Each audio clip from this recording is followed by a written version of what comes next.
Everyone thinks they know the song. Busted flat in Baton Rouge, waiting for a train. They think it's just a folk ballad Christopherson wrote about a girl. But they don't know the real story. They don't know my story. It started when we were high school sweethearts, trapped in the coal dust of West Virginia, faced with only two choices, the mines or the draft. Then Bobbi looked at me and said, "What if we just left, Marty?" That was it. We left before dawn, two kids with a harmonica and a suitcase, running from certain silence towards the terrifying sound of freedom. We hitchhiked across America.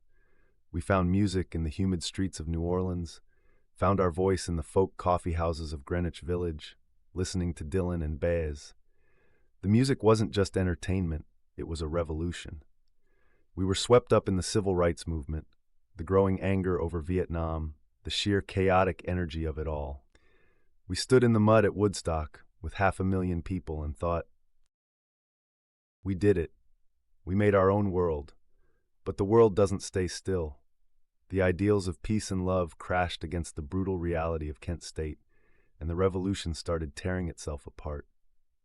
Bobbi and I survived the road and the war, but we had to find out if we could survive the fundamental difference between us, her desire to build a home and my need to run and destroy every chain. We took one last trip across the country, a pilgrimage back to all the places that made us us. And in a small motel room near the strawberry fields of Salinas, California, we finally had to face the quiet truth of what freedom had actually cost us. Our story is a symphony of two voices perfectly harmonizing through the most turbulent decade in American history, only to find discord in the very peace we were fighting for. About a love strong enough to define a life, a choice that broke it in two. You have to read the book to find out what happened next. The final act of the Our Song,